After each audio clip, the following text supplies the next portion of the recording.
Hello. We are at the Hoots today. That is where I'm heading right now. Bartending today. Should be interesting. I actually really really enjoy my Saturdays. I have a lot of people that come see me, a lot of friends, and I just like Saturdays. Saturdays are good. So, today's going to be a good day. I'm going to put good energy out there. So, yeah. I'm excited that I have my car. I know I keep speaking on that, but a whole month without your car and you're in someone else's or, a rental just doesn't feel right. Just something's missing. You feel I felt like I was forgetting stuff all the time because, I pretty much live in my car some days. And, you have your own little, I don't have to go into all that. So, posted a video, let's see, what was it? Friday on, how you can overcome binge eating and stuff. And like I said, I swear, once I turn the camera off, I have so much more that I want to talk about that I didn't point out. It's like when the camera goes on, I'm like a deer in headlights, and I'm like, on that whole binge eating and, food addiction, it's almost like, and I heard this analogy somewhere else on something other than what I'm going to say, but it's almost like when you build a house, you have to lay the foundation down. So when you're, and this, I'm going to put this as, you'll understand here in a second. So as you're building a house, you put the foundation down, and that's the only way you can get started. Same goes as for food. When you're going to start eating healthy and make that change, you don't need to have all that junk around you. You don't need to have it in your pantry. You don't need to have it in your refrigerator. That's what I meant on get it out of your house. Get it out completely. Don't be tempted to go to all these drive-thrus. Basically, you have to have a strong foundation first before you can even have that stuff around you. Just like the house, you have to have a strong foundation first before you put up the walls, before you put paint, before you even do, a roof. So, after I got off, I was like, man, I should have said something like that. So, basically, when I say get it out of your house, get it out of your life, you probably shouldn't be, nibbling, I'm just going to have one bite. You can't be trusted. And maybe you can. I'm just speaking for the norm out there that, you pretty much can't be trusted. So, get your foundation. Make sure that you are solid and, in tune with, how to eat right. You're only going to take a little bite. I personally would get it out completely. Like I said, it being poison, it's poison. So it's like, I don't even know why somebody would want, like Cokes and stuff. I don't even know why somebody would want to even fuel themselves or fuel their, personally, water fuels me. I wouldn't want to be putting, straight up sugar. You wouldn't want to be putting sugar in your car. Go to the gas station. Go get you a bottle of Dr. Pepper and put it in your car. See what that does. Probably ain't going to run right. Little stuff like that. I like to think of all that stuff. But hopefully that helps somebody. Get your foundation. Be solid in your beliefs, in the way it all works. Another thing on the whole mindful eating, really chew your food. Sometimes I know working as a waitress and, even getting off of work, sometimes you just want to scarf it down and then you're like, I didn't enjoy it. But really, close your eyes if you have to. Really chew it. Really appreciate just chewing.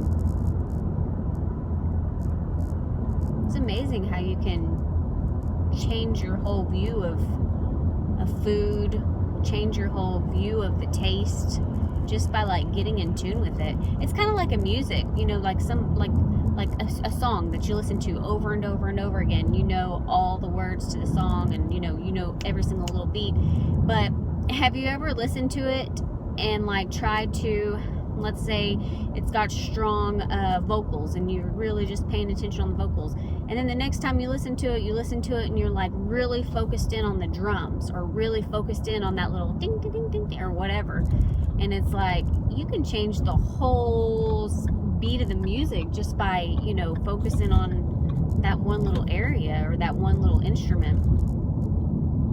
So get focused. I feel like whenever I just talk, I'm more, better with my words. Like I said on the camera, I'm just like, I had all this stuff to say, and now I don't know what to say. So, everybody has fun summer plans. School is about to start so soon. Oh my gosh, this summer has flown by. They say when you get older, years just fly by, and they are correct. Years fly by. Oh man, I remember summertime. I remember as a little kid coming over to visit my dad. My parents were divorced, and I would always watch MTV, and they had, Carson Daly, and what was it? They had this, that's when like music was actually on MTV. Real World, the Real World before it got stagey. But yeah, I'd go to my dad's, and I would eat Pop-Tarts and load up on Pop-Tarts and ranch dressing and Hot Pockets and all that stuff during the summertime. My dad would always buy that. And then, let's see, my brother and I, we would watch, Disney movies. They had so much movies. Like, it was like they stocked up on movies for us to watch during the summertime. But it was, like Aladdin and The Return of Jafar. We watched that a lot. I used to love 101 Dalmatians. Yeah. Those were the good old days. Clarissa Explains It All. I used to love that when I was like teenager. Like, I wanted to be that girl. I wanted to dress like her. She wore all this weird clothing. I wanted to do that. Let's see, what other movies? We watched Nickelodeon. Oh, Dexter's Laboratory. That is such a childhood memory of mine, because we watched that. Johnny Bravo. Oh man, it's so weird. I know I'm like 31 years old, but it makes me want to go home and like watch all these and just like feel like a kid again. So cool. So cool. And nowadays, I know my nephew likes Paw Patrol. That's okay. That would be the cool part, of being a mother, is to, relive your childhood, through them, through your kids. I wonder if that's what moms do, or if they're so caught up in the, they have to do this, they're not even paying attention to that. Because if I was a kid, I'm looking at it as I have no kids, so it'd be cool for me to just sit down and watch Paw Patrol, but I'm sure moms out there are like, no. We watched Paw Patrol 20 times today. You don't know what the hell you're talking about. And I don't. But I don't even know what Paw Patrol, I don't even know any of these, like, Cars. I've never seen I've never seen all these cartoons. Of course, I'm not a cartoon person, obviously. I don't have kids. last cartoon movie I think I saw was Scooby-Doo. And that was the real life version. That was kind of a cute movie. We watched Scooby-Doo when I was younger too. I always remember it over at my stepmom's. All these cartoons that I'm speaking of, I remember we were over at my stepmom's mother's house, because when my dad and stepmom would go to work, then we would go to her mom's house and watch all these cartoons all day. And I was so happy whenever they came home and they drove up. I was like so ready to get out of there. I've always had like and maybe it's everybody, you know, like I've always had like, I can't stay so long. I mean, I'm sure it is everybody, you know, like you just need a change of something. You can't stay like 8 hours a day and not be so excited to leave.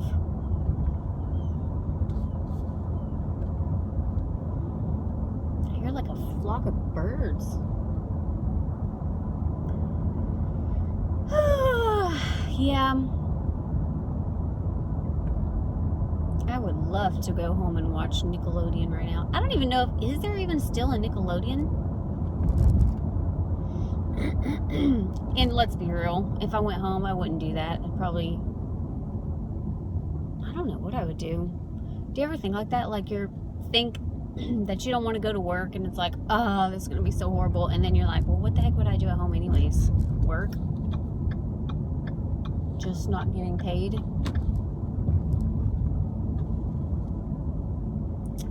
So, yes. Yes, indeed-o.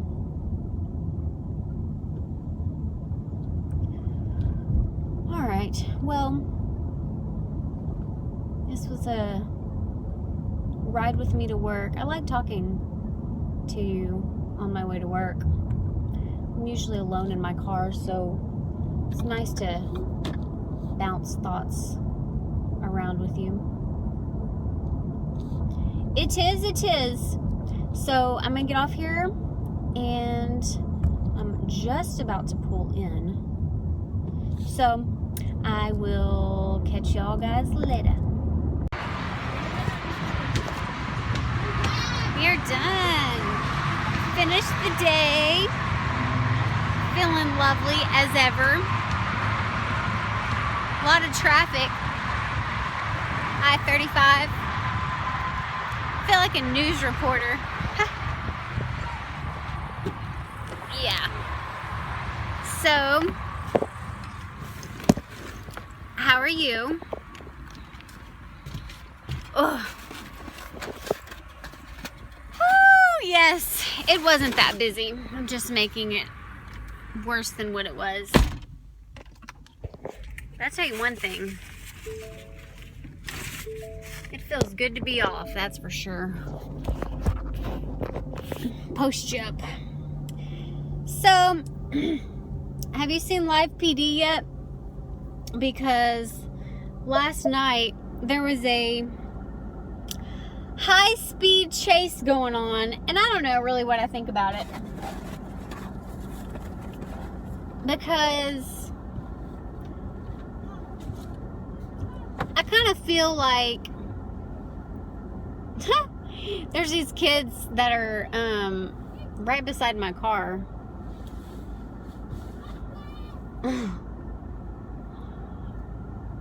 And these guys, okay, there's a whole bunch of kids right beside my car. Anyways, so I'm changing, if that's what you're wondering. Yes, I'm changing my car. No, I'm just kidding. No, I'm taking off my shoes and my socks. I'm gonna change. But anyways, so yeah, Live PD. Okay, so basically these little kids, they come over and they were playing basketball and they were kind of all surrounding my car. And it's because this one guy was playing with them or something. Kicking a ball towards him, I don't know. So yeah, the Live PD, I don't know. It was a high-speed chase and it just kind of seemed a little, I don't know. I feel like since everybody was on Twitter tweeting about it and stuff,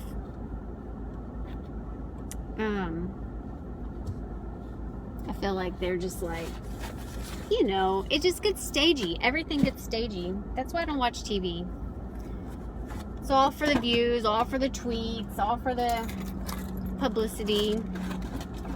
Everything you watch is staged. I would tell you, like, a little bit of what I really think, but I don't know if I want to let that level out just yet. Like, when I say on TV, I mean everything. I really believe everything is staged. So, I didn't get to eat my apples. I got caught up in work. So did you have a great Saturday? I hope so. I hope so. Man, it's like I can't leave now. Everybody's like walking around me, parked beside me. Or not parked beside me, but like standing in front of here.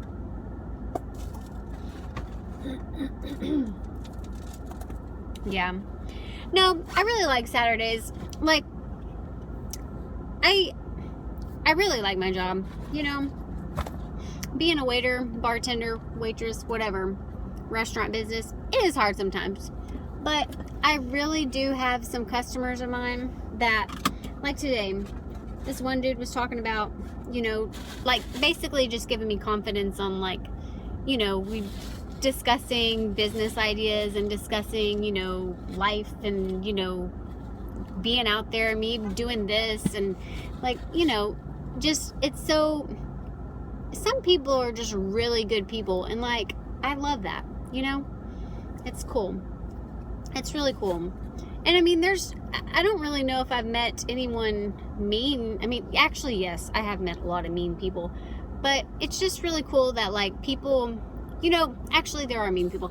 You know how it's, you know, if you tell somebody your ideas and, like, they're quick to, like, give you, like, well, you can't do this because of this, or they'll be like, you know, think it's stupid or laugh at you. You know, it's like, so when there's those people that really, like, motivate you and empower you and they don't even really know you, you know, like, it's really cool. It's really cool. I just like that. I really do. Because, you know, I think the ones that dog you right off the bat, or the ones that, you know, tell you you can't do it, or it's going to be too hard, or laugh at you and think you're just being silly and dumb, it's, you know, I feel like they're talking for themselves. Like, that's how they tell them themselves whenever they have ideas. And I used to kind of be like that. Like, you know, when other people, like, give ideas, I used to kind of be like, well, you know, you got to do, and I still am. Like, you know, you have to look at the bad side too, but I don't think that people should tell you the bad side of it, because you already know the bad side. You're your own worst critic. So somebody telling you that, you already know that in your head. You know, motivate people is basically the moral of the story. But I'm not going to stay on here long. I basically wanted to say that. So I'm going to call my man, eat my apples, and I might do a little car vlogging if you're lucky.